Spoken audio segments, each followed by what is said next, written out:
VBR पाठशाला के छात्र छात्राओं को शुभोदय। 9वीं कक्षा के छात्र छात्राएं हिंदी पाठ्य पुस्तक को लिए। हिंदी पाठ्य पुस्तक में जो चौथा पाठ है, पाठ का नाम है प्रकृति की सीख। पाठ का नाम क्या है? प्रकृति की सीख। ठीक है, प्रकृति की सीख यह एक कविता पाठ है। किससे संबंधित पाठ है? प्रकृति से संबंधित पाठ है। ठीक है, प्रकृति का अर्थ क्या है? प्रकृति माने क्या है? प्रकृति माने नेचर। सीख माने क्या है? सीख माने मोरल। सीख అంటే ఏంటి? we can take even नीति और शिक्षा। नीति और शिक्षा, मोरल की कारक चिन्ह है। किस प्रकार का कारक चिन्ह है? कि संबंध कारक चिन्ह। संबंध कारक चिन्ह की का अर्थ क्या है? ऑफ యొక్క। इसका अर्थ क्या है? ప్రకృతి యొక్క నీతి అని అంటే ఏంటి? ప్రకృతి యొక్క నీతి అని అంటే ప్రకృతి నేర్పినటువంటి నీతి। ఈ ప్రకృతి మనకు నేర్పినటువంటి మోరల్ ఏదైతే ఉందో దానికి సంబంధించినటువంటి పాఠమే ప్రకృతికి సీక్। ఈ ప్రకృతి ద్వారా మనకు వచ్చేటువంటి సందేశాలు, ఈ ప్రకృతి ద్వారా మనము నేర్చుకోవాల్సినటువంటి నీతి, వీటి గురించి చెప్పబడినటువంటి పాఠము प्रकृति की सीख। इस कविता पाठ के कवि का नाम है श्री सोहनलाल द्विवेदी। कवि का नाम क्या है? सोहनलाल द्विवेदी, श्री सोहनलाल द्विवेदी जी। ठीक है, कवि के बारे में हम बाद में जानकारी प्राप्त करेंगे। अब इस प्रकृति की सीख कविता पाठ में यहाँ एक चित्र है, देखिए। चित्र के नीचे कितने प्रश्न हैं? 3 प्रश्न हैं। पहला प्रश्न क्या है? चित्र में क्या दिखाई दे रहा है? इस चित्र में क्या दिखाई दे रहा है? चित्र में समुद्र, नाव, लहरें। लहरें माने वेव्स, और 2 नाविक। नाविक माने कौन है? నావిక్ మానే బోట్ మ్యాన్, నావ నడిపేటటువంటి వాళ్ళు। ఓకే, సముద్ర, नाव, 2 नाविक दिखाई दे रहे हैं, और लहरें माने अलल, वेव्स, ఇవి కనిపిస్తూ ఉన్నాయి। दूसरा प्रश्न क्या है? वे क्या कर रहे हैं? वे क्या कर रहे हैं? వాట్ దే ఆర్ డూయింగ్, వాళ్ళు ఏం చేస్తున్నారు? नाविक मछलियों की खोज में सागर में जा रहे हैं। మరి ఈ నావికులు చేపలను వేటాడడం కోసం ఆ సాగరంలో, ఆ సముద్రంలో వెళ్తూ ఉన్నారు। तीसरा प्रश्न क्या है? तीसरा प्रश्न, इससे क्या संदेश मिलता है? तीसरा प्रश्न है, మరి మీరు ఆ చిత్రంలో చూసినటువంటి పిక్చర్, సముద్రంలో 2 నావికులు ఆ నావ పైన ప్రయాణం చేస్తూ ఉన్నారు, అలలు వస్తూ ఉన్నాయి। దీన్ని చూసి మీరు ఏం అర్థం చేసుకుంటున్నారు? మరి ఆ చిత్రం ద్వారా మనకు అందేటువంటి సందేశం ఏంటి అనే విషయం గురించి చెప్పుకుందాం। लहरों से डरकर नौका पार नहीं होती, कोशिश करने वालों की कभी हार नहीं होती। इस चित्र से यह संदेश मिलता है कि लहरों से डरकर नौका पार नहीं होती, कोशिश करने वालों की कभी हार नहीं होती। అంటే అర్థం ఏంటి?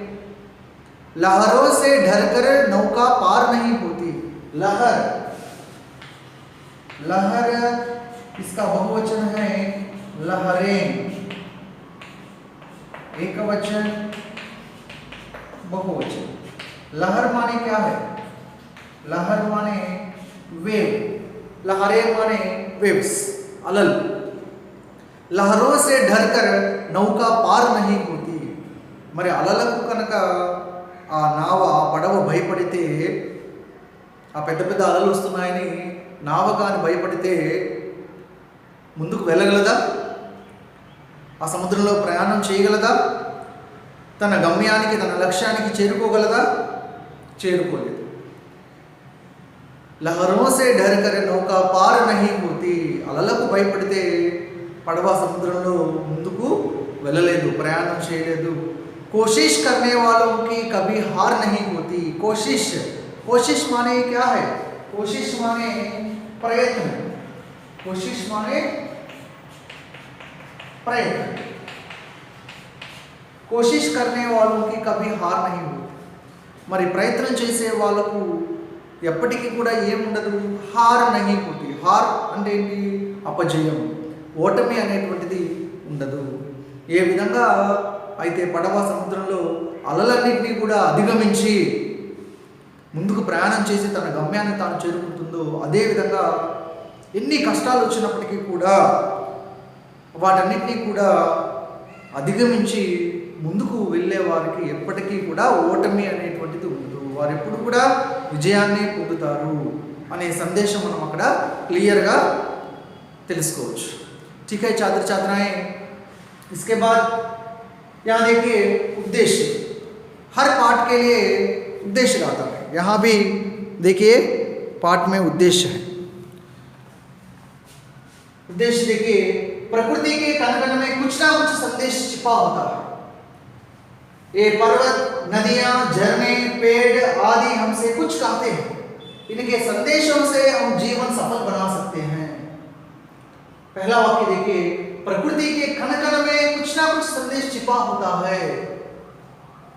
कारक चिन्ह देखिए, के में कारक चिन्ह, के क्या है? संबंध कारक चिन्ह,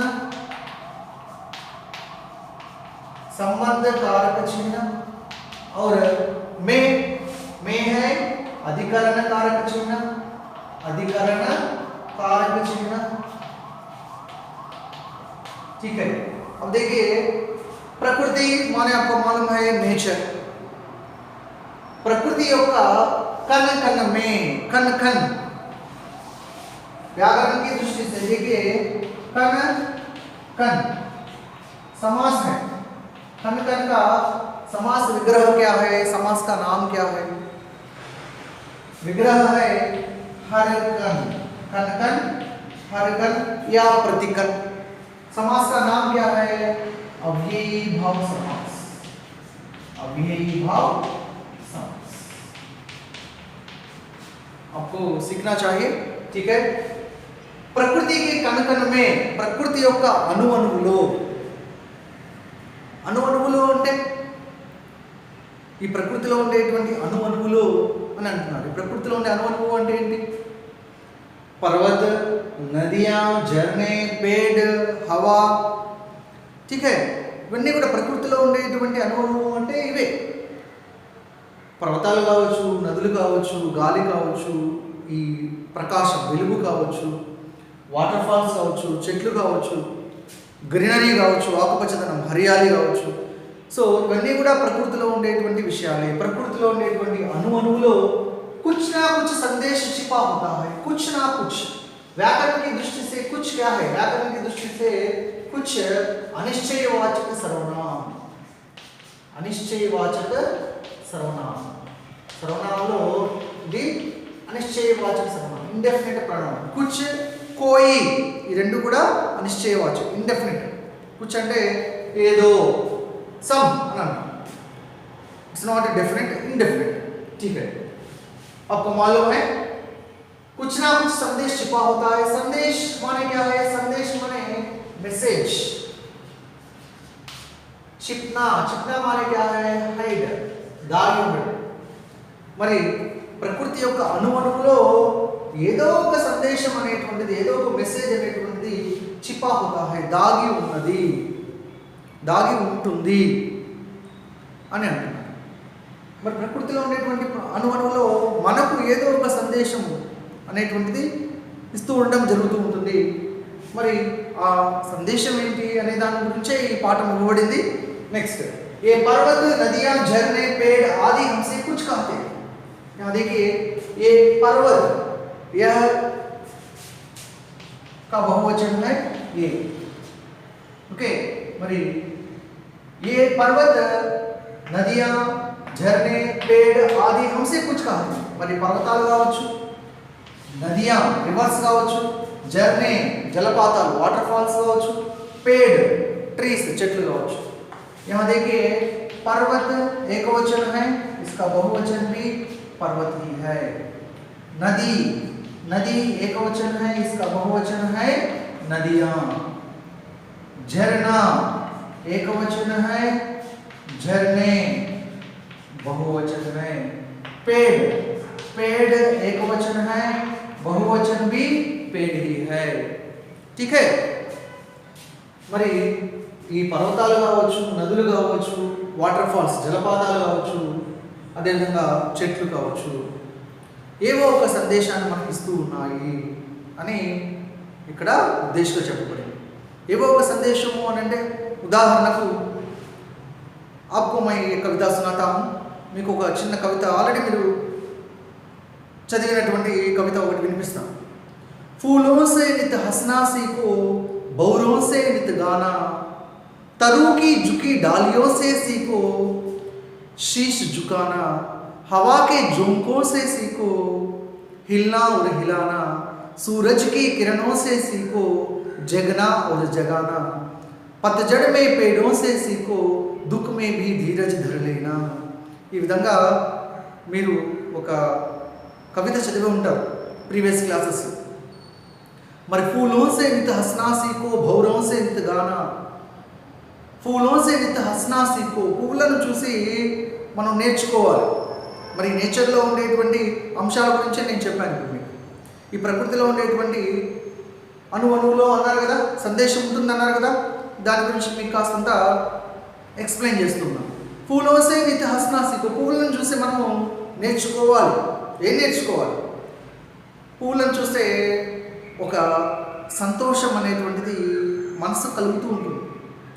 మరి ఎప్పుడు మనము సంతోషంగా ఉండడం, నవ్వుతూ ఉండడం, ఫూలోं से నిత్, నిత్ అంటే ఏంటి? హమేషా, ఎల్లప్పుడూ కూడా మనం నేర్చుకోవాల్సినటువంటి విషయం ఏంటి?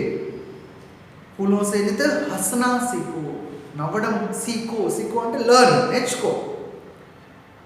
ఎప్పుడు నవ్వుతూ ఉండడం నేర్చుకో అని ఇక్కడ పూల గురించి చెప్పడం జరిగింది. फूलों से नित हंसना सीखो, भंवरों से नित गाना. भंवरों माने क्या है? भंवरों माने తుమ్మెదలు. తుమ్మెదలు నిత్యం గానం చేస్తూ ఉంటాయి, ఒక శబ్దం చేస్తూ ఉంటాయి.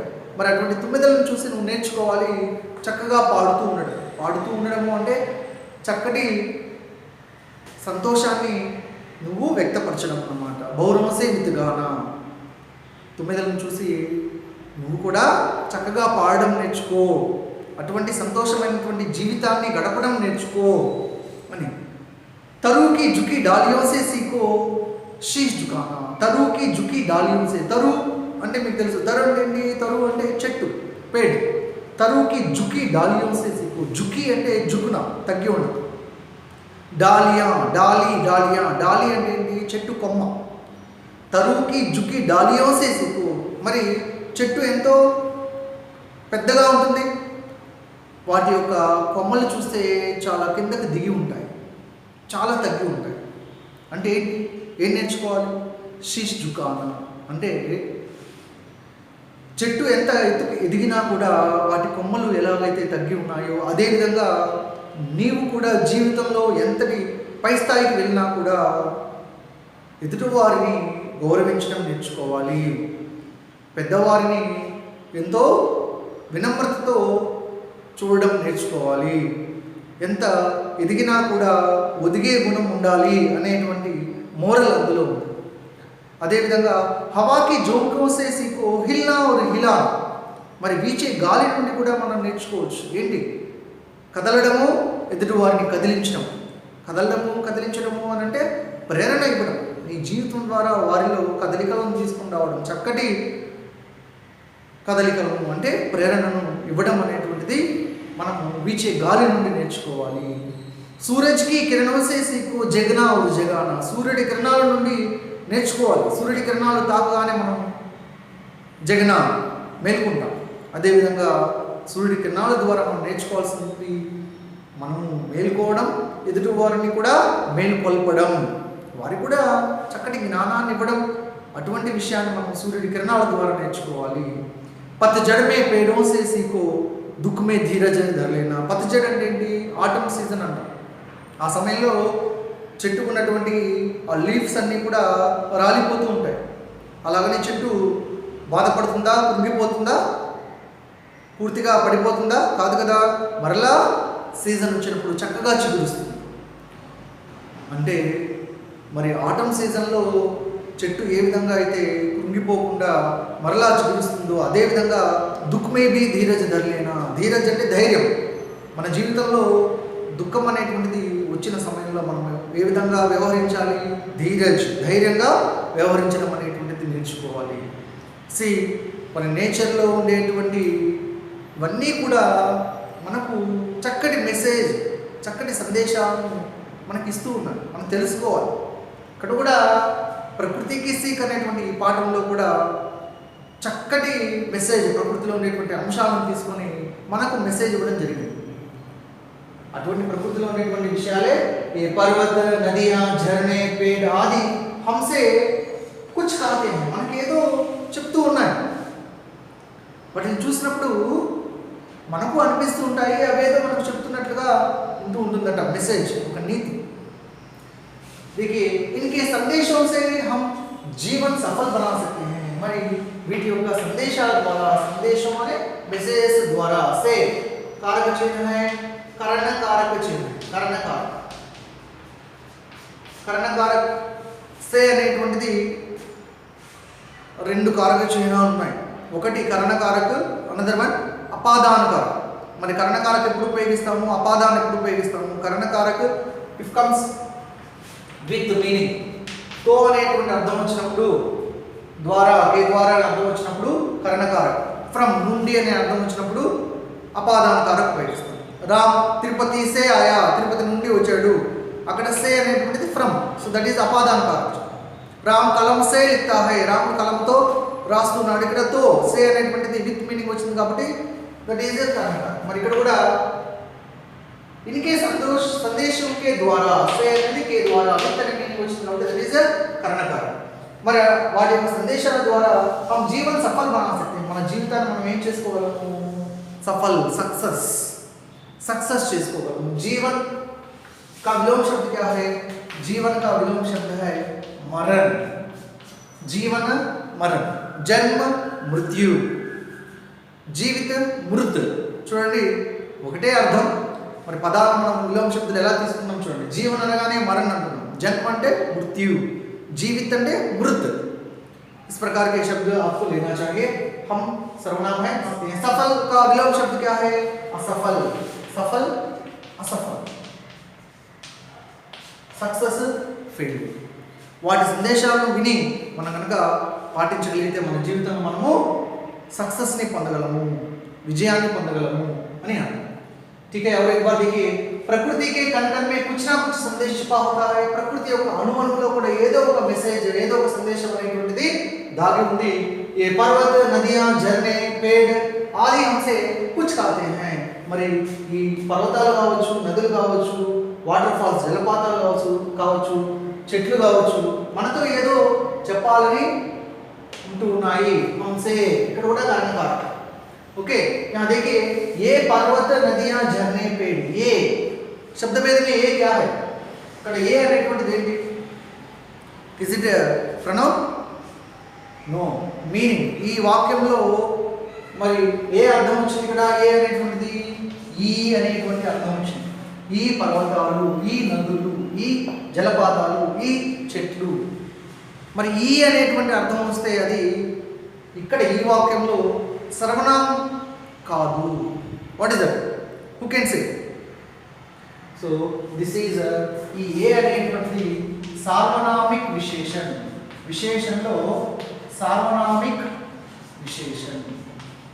దీన్నే ఏమంటాము ఆర్ సంకేతవాచక విశేషణ అని కూడా అంటాం. సంకేతవాచక విశేషణ.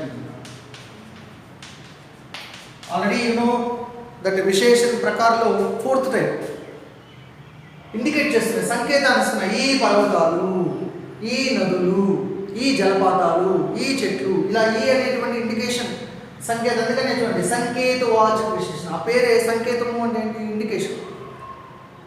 అటువైపు సైన్ చేయడం, అటువైపు ఇండికేట్ చేయడం. అదేవిధంగా సార్వనామిక విశేషణలు కూడా పిలుస్తాం. ఎందుకని సర్వనామంతో కూడుకున్నది. ఒక రకంగా ఏ అనేటువంటిది మనం ఏంటి అని అంటే సర్వనామం అని అంటారు. బట్ హియర్ ద మీనింగ్, మీరు మీనింగ్ చూడండి. ఈ అనేటువంటి సందర్భంలో అర్థం వచ్చినప్పుడు దట్ కమ్స్ అండర్ सार्वनामिक विशेषण या संकेतवाचक विशेषण गुर्तुपेट्टुकोंडि. It's important. ये पर्वत, नदियां, झरने, पेड़ आदि हमसे कुछ कहते हैं, ఏదో చెప్పాలని ఉన్నాయి. అదేవిధంగా ఇన్కే సందేశ से हम जीवन सफल बना सकते हैं. వీటి యొక్క సందేశాల ద్వారా మనం మన జీవితాన్ని సఫలం చేసుకోవచ్చు, సక్సెస్ చేసుకోవచ్చు అని అంటారు. ठीक है छात्र छात्राएं, आप एक बार प्रकृति की सीख से संबंधित उद्देश्य पढ़िए. सीखना भी चाहिए. इससे संबंधित शब्दार्थ और जो व्याकरणांश है अपने पुस्तक में लिख लीजिए.